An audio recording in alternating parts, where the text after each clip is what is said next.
Morning, everyone. I uh, I thought I'd come on for a few minutes and bring everyone up to speed as to where I am in my life right now.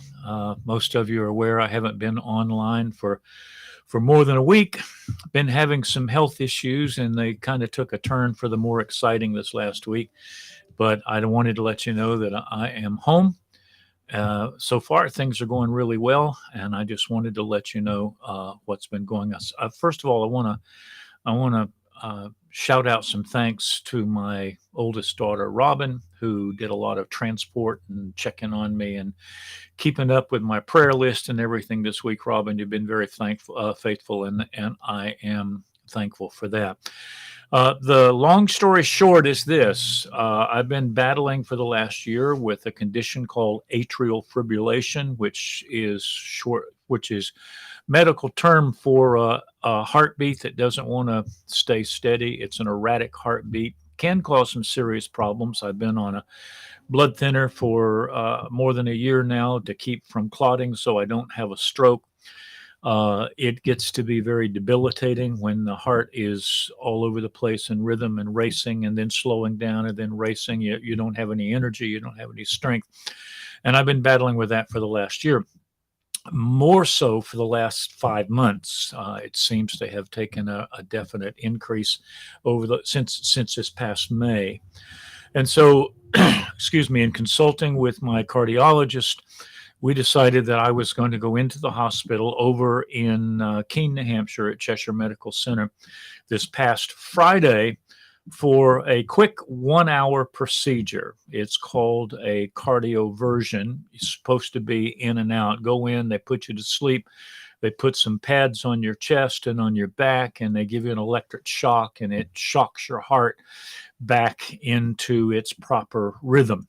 So I went over to the hospital about 8 o'clock, 8:45 last Friday, expecting to be there a couple of hours. When I woke up after the procedure, my cardiologist was standing there, and he informed me. He said, "Well, it didn't work. We shocked you 3 times. We shocked your heart 3 times. And each time it would return to sinus rhythm and then immediately go back into atrial fibrillation." So he said, "We have to stop for now and consider other options." And the option that he presented to me was, we need to change your medication. We need to put you on a different medication. But this medication requires that you be monitored. You're actually going to have to come into the hospital for 3 days while we load you up with this new medication, and we have to have you hooked up to all the telemetry, the heart monitors, oxygen monitors, all of that stuff, and see how your body is accepting and adjusting to this new med. He said, "You can go home, we can make an appointment, and you can come back, or if you want to, you can just stay here." And I thought, well, since I'm here, I might as well stay here. So he called upstairs to the admitting and found a bed for me and sent me upstairs. And I spent Friday, Saturday, Sunday, and most of the day on Monday in the hospital. Uh, as it turns out, Monday morning, they came in and they said, your body is accepting the medications, and we're going to take you down and do another try at the cardioversion and see if it works." We went down on Monday and Monday morning, and they put me to sleep, did the cardioversion. When I woke up, the doctor said, "Well, your heart is back in sinus rhythm." They had to shock me another 2 times. As a result of all of these electrical impulses going into my chest, I have a beautiful round burn about this big right in the center of my chest from all of the electrical charges that's kind of irritated. But other than that, I have no lingering issues from it. My heart's beating a nice steady rhythm at about 60, anywhere between 60 and 65 beats a minute, and I'm gaining strength and I'm feeling great.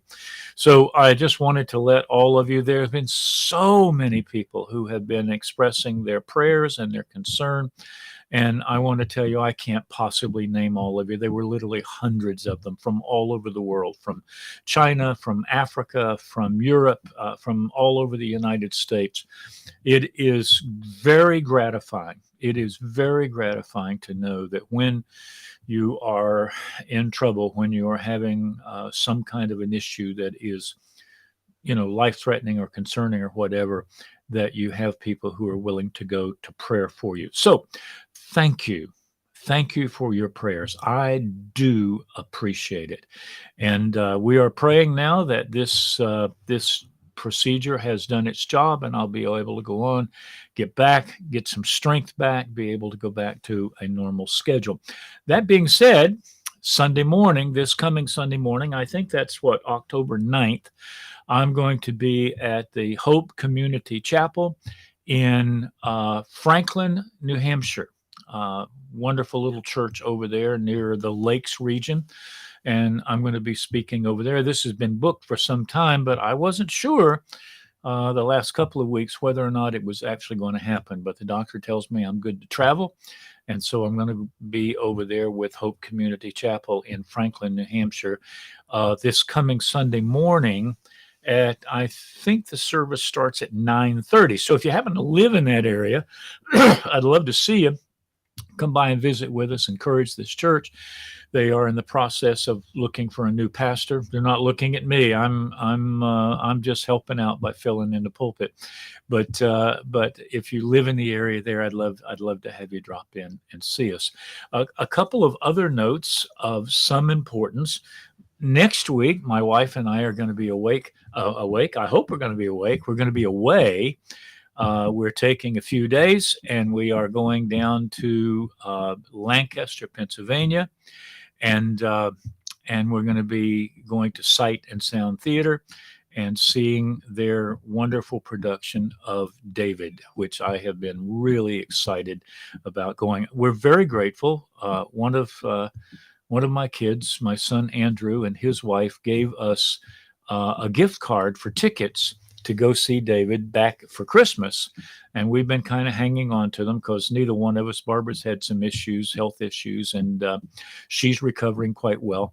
And we're glad for that. But now we're both feeling well enough that on the 17th, we're going to head down to Lancaster. We're going to do some resting, go and eat at some of our favorite restaurants, and go see Sight and Sound's David. Let me just give you a quick commercial. If you have never had the experience of seeing one of Sight and Sound's productions, please take the earliest opportunity and go down and see one of their amazing stage productions. They do musical productions based on the life of biblical characters. They've done Daniel, they've done Joseph, they've done Jonah, they've done Esther, Abraham and Sarah, and so many others. Noah, one of their flagship productions, and now they're doing David, and I am so excited to go see that. It is worth the trip. It's a wonderful area to take a few days off and do some sightseeing. The food there is remarkable. You can go almost into any restaurant and find the most amazing food. Barbara and I love to vacation down there, and I would highly recommend that you make every effort to get down and see one of Sight and Sound's productions. Right now, they're playing David. Sometime around the 1st of December, they're going to put their annual Christmas show on. I think it's called The Miracle of Christmas. There is nothing like it. You can't go to Broadway and find anything that would even touch the production quality and the biblical accuracy and the wonderful presentation of the gospel that Sight and Sound gives. It's amazing. So Barbara and I are tickled to death that we're going to be able to go see David, and we're so thankful to Andrew and Hannah for providing tickets for us as a gift, and we're looking forward to the trip. The other great news that I have, and I want to watch my time, I don't want to be on too long here, but the first stage of the new classroom building that we've been working on over at the Emmanuel Christian Integrated School. It was at one time called Emmanuel Christian Deaf School, but now they have both hearing and deaf students learning together. And they had to build a new classroom, and we've been working on raising funds to build this new classroom. Uh, a couple of weeks ago, we had a little of emergency. They had to reach a funding goal to bring construction to a certain point to pass an inspection so that they could open for junior high students in the next term. And we had a miracle. I put out over Facebook Live, over my live feed here, that we needed $20,000 and we needed it quickly. And that need was met in under 24 hours. Literally, the response was amazing. And that need was met in just 24 hours. So what that means is the construction on the first floor of this junior high school building can be completed, and it should be completed somewhere by the end of November. So next term, they can open up, and their seventh grade students, I think it'll be seventh grade students, can occupy that building. Then that gives us some time to finish funding the second floor. The total cost of the project is $95,000, and I think we're basically finishing one floor away from completing that project. So all of you who've prayed, all of you who've given, thank you. I thank you from the bottom of my heart for helping us to get this project done. And I think that's all. I just wanted to bring you up to date. As I said, thank you. I see people jumping in from all over the place, letting me know they've been praying for me. This was a very debilitating season for me. I just had no energy. I just had no strength at all. And when I talked to my cardiologist, he said, it doesn't look like the medicines are doing it. We're going to have to go in and do this cardioversion. Like I said, I've got a kind of a nasty burn on my chest from the electrical charges, but my heart is in sinus rhythm. It's nice, strong, steady beat. And we're very grateful for that. I'm going to be back out on the road this week preaching the gospel. And next week, my wife and I are going to take a much needed time away down to Lancaster County. Appreciate your continued prayers. I will be honest with you. Right now, every time I feel a little tickle in my chest, I check my EKG. I have a device where I can check do an electrocardiogram right where I am, and every time I feel a little hiccup in there, I go check it, because there's this residual concern that I'm going to go back into AFib. Now, that being said, I am not going to live in fear. You know, the Word of God says that God has not given us a spirit of fear, but a spirit of power and love and a sound mind. It is the enemy. It is the enemy who wants us to be afraid, to live in fear, to be paralyzed by our fear. And I'm just not going to accept that. So my prayer, what I want you to pray for me right now is that I will just get through this thing. I'm through it physically. Now I need to get through it psychologically, so that every time I feel a little flutter or something, or I have a little indigestion or something, I don't think that I'm going back into AFib. And it's not my character to live in fear, but this has kind of jumped on me this week as you can well imagine, after living with this for a while and knowing how debilitating it is. It gets pretty worrisome.